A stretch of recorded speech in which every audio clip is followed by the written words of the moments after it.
कि आज की तारीख में बहुत अच्छी पोजीशन में हम हैं। तो पेशेंट भी काफ़ी घटे हैं, मतलब अब ये उतार की तरफ है। और जहाँ तक इंतजाम की स्थिति है वो हमारी, अब जहाँ पहले हम काफ़ी टाइट पोजीशन में थे, आज की तारीख में हम बड़े अच्छी पोजीशन में हैं। और आज हमारे पास हर जगह बेड सरप्लस है। चाहे आईसीयू में है तो वहाँ भी हमारे पास अभी बेड खाली हैं, और चाहे दूसरे वार्ड में भी हैं वहाँ भी हमारे पास बेड सरप्लस हैं। तो आज इस प्रकार की कोई समस्या हमारे सामने नहीं है। तो हर चीज़ पूरा इंतजाम है। और इस प्रकार से हमने जो CHC है वहाँ सारी जगह हमने बेड लगाए हैं। और उसके साथ साथ हमारी 8 CHC है, और 8 ही हमारे पास अभी एक संस्था ने मेरे को एम्बुलेंस दिए हैं। वो एडवांस एम्बुलेंस हैं जिनमें वेंटिलेटर वगैरह लगा हुआ है सारा का सारा। तो उस प्रकार की सारी व्यवस्थाएं आज हमारे पास हैं। तो इस टाइम कोई समस्या सर, जींद और हिसार के गांव के लोग हैं, कुछ गांव के, वो कहते हैं कि हम लॉकडाउन का पालन नहीं करेंगे। जब मुख्यमंत्री जी पालन नहीं करे तो हम क्यों पालन करें? नहीं, देखिए, लॉकडाउन का पूरी तरीके से माननीय मुख्यमंत्री जी पालन करें। मुख्यमंत्री जी को हिसार जाने का या पानीपत जाने का या गुड़गावा जाने का कोई ऐसा नहीं है कि शौक है। माननीय मुख्यमंत्री तो वैसे भी बहुत कम, बहुत बड़े बड़े उद्घाटन आपने देखा होगा कि हजारों करोड़ रुपए के काम जो है उनके उद्घाटन माननीय मुख्यमंत्री जी चंडीगढ़ से कर देते हैं। लेकिन ये एक ऐसी समस्या है कि जहाँ इसमें लोगों के जीवन प्रभावित होता है। और ये कोई ऐसा नहीं है कि उद्घाटन हम करने लग रहे, कोई लंबे टाइम के लिए हम कुछ करने लग रहे। ये तो आज ही है। माननीय मुख्यमंत्री जी इस दौरान सारे के सारे हरियाणा में सभी जिलों में घूम के आए, देख के आए कि व्यवस्था क्या है। आपके यहाँ भी अधिकारियों की बैठक ली, मेरे यहाँ यमुनानगर में ली, सारे हरियाणा में ली, सब जिले में गए। तो इसलिए हॉस्पिटल में इसलिए गए कि वो व्यवस्था को देखने के लिए। और ये सब के सब लोग कहते हैं, आम रूटीन में नहीं कहते हैं कि भाई अगर मुख्यमंत्री आ जाएगा तो सड़क बन जाएगी। गाँव में भी कहते हैं ना, अगर मुख्यमंत्री ने बुला लो सड़क बन जाएगी। तो यही है कि मुख्यमंत्री आ जाएगा तो बहुत सी चीजें अपने आप ठीक होती चली जाएंगी। तो आज इमरजेंसी है तो मुख्यमंत्री इसलिए रहे ताकि सब अधिकारी चौकस होकर उसको ज्यादा अच्छे तरीके से काम को कर ले। और किसके लिए कर ले? जनता के लिए। उन लोगों के नाम एक संदेश। नहीं, मैं तो यही कहना चाहूंगा, देखिए, अब सबको मिलजुल के इसमें काम करना चाहिए। ये कोई ऐसी चीज नहीं है कि आप इसके साथ लड़ दोगे, इसको कुछ कर दोगे। ये कोरोना अगर मुझे हो गया तो मेरे परिवार को भी हो जाएगा, मेरे दोस्तों को भी हो जाएगा, मेरे मित्रों को भी हो। तो इससे कोई लड़ाई की चीज है क्या कोरोना को, ये कि इसके साथ आप लड़ाई कर लोगे या कुछ कर लोगे? हिसार मामले में किसानों के साथ समझौता हो गया था कि ना किसान मामला दर्ज कराएंगे ना पुलिस प्रशासन मामला दर्ज करेगा, लेकिन अगले दिन किसानों के ऊपर मामला दर्ज हो गया। तो उसको लेकर अब जो है IG ऑफिस का घेराव करने जा रही है किसान। इस पर क्या कहना चाहेंगे? देखिए, मुझे इसकी जानकारी नहीं है कि क्या सरकार की बात हुई, जो भी वहाँ हुआ होगा उसकी मुझे पूरी जानकारी नहीं है। तो उसके बारे में तो मैं कुछ नहीं कहूँगा। लेकिन मैं एक बात जरूर कहूँगा सभी से, आपके चैनल के माध्यम से, कि इन सारे नियमों का पालन करें। पूरी दुनिया इससे प्रभावित रही। और अगर कहीं ना कहीं, वैसे तो मैं समझता हूँ कि बहुत बड़ी संख्या में लोग ठीक करें, लेकिन अगर कहीं ना कहीं मिसहैपनिंग होगी तो वो बहुत खतरनाक है। एक परिवार के लिए किसी आदमी का जाना, इस प्रकार से होना, तो वो बेहद खतरनाक है। ऐसा नहीं करें। सबके सबको ज्यादा मामले सामने आ रहे हैं। पूरे हरियाणा की बात करें तो 50% केस अब गांवों से निकल कर आ रहे हैं। तो वहां पर आप लोग किस तरीके से काम करने का प्रयास करें, चाहे वो टीकाकरण की बात हो या फिर टेस्टिंग की बात हो? देखिए, टेस्टिंग की बात यह है कि हमने टेस्टिंग लगभग डबल कर दी। टेस्टिंग हमने काफी बढ़ा दी, और बढ़ने के बावजूद भी पेशेंट आहिस्ता आहिस्ता कम होते जा रहे, यानी कि टेस्टिंग डबल और पेशेंट अब कम हो रहे। तो उसकी भी हमने कर दी। और गांव में भी हमने, जो हमारे स्कूल है वहाँ पे भी हमने इस प्रकार की व्यवस्था कर दी कि आइसोलेशन में अगर किसी को रखना तो वहाँ भी वो रह सकता है। वो इसलिए किया कि कहीं गरीब लोग भी तो है ना, जिनके परिवार के कुछ लोग ज्यादा है, मान लीजिए 6 लोग परिवार में, और कमरा एक ही है या 2 ही है कमरे उनके पास, तो इकट्ठे रहेंगे तो नुकसान रहेगा। तो इसकी भी व्यवस्था हमने की है। और CHC में भी हमने व्यवस्था की है कि वहाँ ऑक्सीजन का भी इंतजाम है। वहाँ उस प्रकार के अगर किसी प्रकार का कोई भी खतरा होगा, इस प्रकार का कि मान लीजिए उसको ज्यादा दिक्कत है, तो उस टाइम हमारा कोई भी कर्मचारी है उसको निश्चित तौर से आगे बेड दिलाने का काम करेगा। कांग्रेस के राष्ट्रीय प्रवक्ता रणदीप सुरजेवाला भी थोड़ी देर पहले असंध पहुंचे थे, करनाल के असंध में। उन्होंने थानों में और अस्पताल में जाकर PPT किट, सैनिटाइजर बांटे।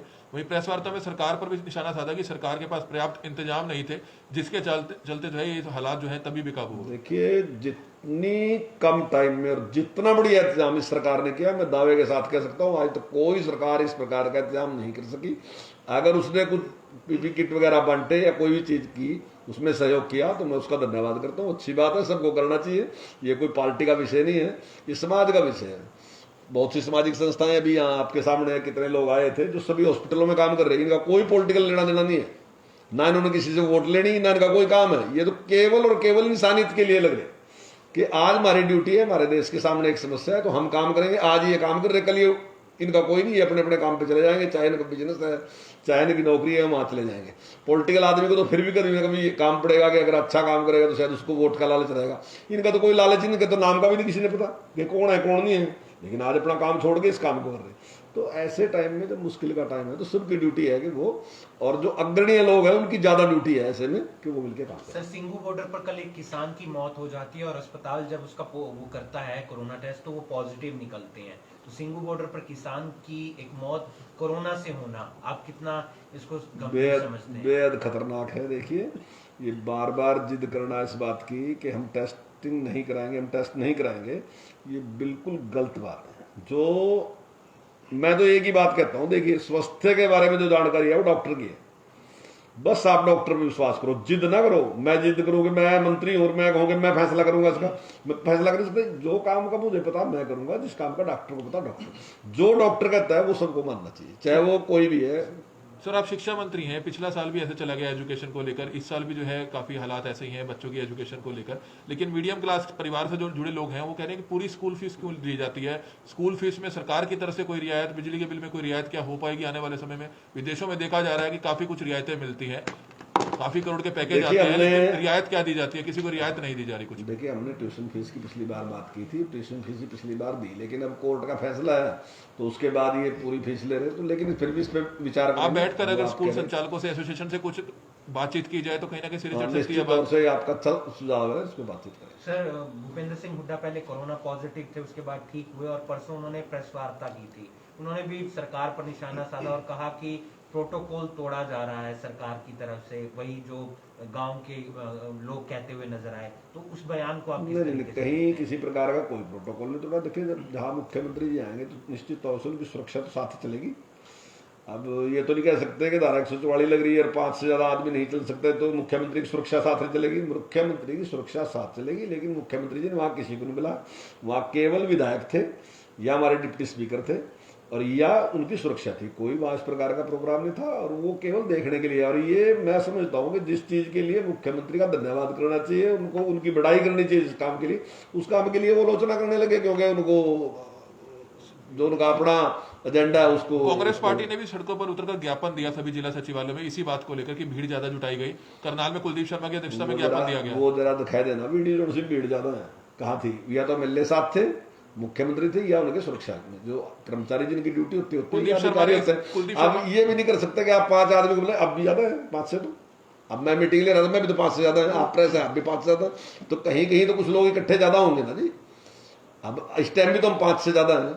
अब मैं मीटिंग ले रहा, अब आप ये कहोगे मैं आपने 5 से ज्यादा क्यों मीटिंग ली? अब मीटिंग लोगे, कोई काम करोगे तो अधिकारी भी वहां बुलाने पड़ेंगे, उनके साथ बातचीत भी करनी, तो वही लोग थे, बाहर से पब्लिक कोई बुलाई नहीं। सर, एक टीचर्स हैं 28 टीचर्स करनाल के, वो 1090 पे बैठ रहे हैं जो एक कॉलिंग नंबर है, और उन्होंने जिम्मेदारी उठाई है कि हम फोन उठाएंगे और लोगों को जानकारी देंगे कि ऑक्सीजन कहां पर अवेलेबल है, बेड कहां पर अवेलेबल है। उस उनके एक अच्छे फैसले को आप किस तरीके से देखते हैं? बहुत बढ़िया, बहुत बढ़िया, उनको नमस्कार है जिन टीचरों ने ऐसा किया।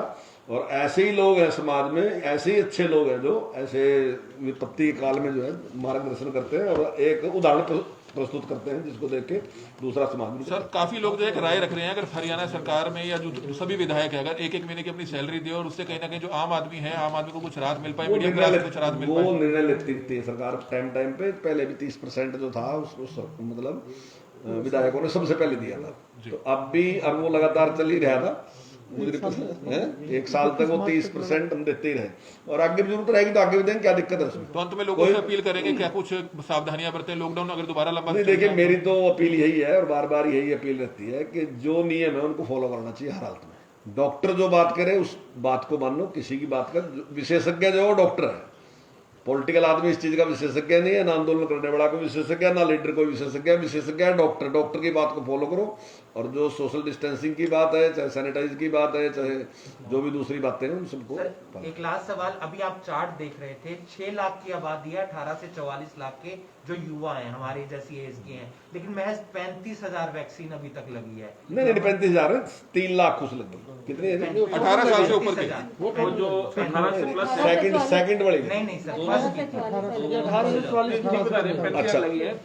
वो कम है। टोटल में तो 3 लाख के 3 लाख के आसपास। आसपास मैं है। 18 से 44 के विषय पे बात कर रहा हूँ क्योंकि वो युवा अभी वो शुरू हुई है। आपकी बात ठीक है कि 18 से 44 की लगी, क्योंकि पहले जो थी वो ज्यादा उम्र वाले को लग रही थी, बाद में इनको लगनी शुरू हुई, तो वो है। लेकिन कुल मिला के अभी तक लगभग 3 लाख के करीब हमने इंजेक्शन लगा दिए। आप मानते हैं वैक्सीन की कमी है इस समय थोड़ी नहीं, बहुत? देखिए अब कहीं भी इतनी बड़ी अगर विपत्ति आएगी, अभी तो वैक्सीन की खोज ही हुई, तो एकदम कोई चीज ऐसे तो पैदा नहीं हो जाएगी। तो अब कोई दिक्कत ही आनी है, पूरी दुनिया में दिक्कत है। आप मुझे किसी देश का ऐसा नाम बता दो जिन्होंने सबको लगाई दी हो। अमेरिका ने भी लगाई अब तक, वो तो सबसे शक्तिशाली देश है। इंग्लैंड ने भी लगाई अब तक, इटली ने भी लगाई अब तक, जहाँ बहुत फैसिलिटी है। तो ऐसा कहीं नहीं है कि कोई चीज का अब जिसकी चीज की डिमांड बहुत ज्यादा है और उत्पादन उतना है नहीं, एकदम तो नहीं इतना उत्पादन हो सकता कि सारी दुनिया को एकदम दे, तो उसमें टाइम लगता है। लेकिन जिस स्पीड के साथ सभी काम कर रहे हैं, अधिकारी भी काम कर रहे हैं और जो बनाने वाले हैं वो भी काम कर रहे हैं, तो मैं समझता हूँ आने वाले टाइम में थर्ड वेव को लेकर तैयार है? अगर थर्ड वेव जल्दी आती है उसको लेकर सरकार तैयार है? बिल्कुल।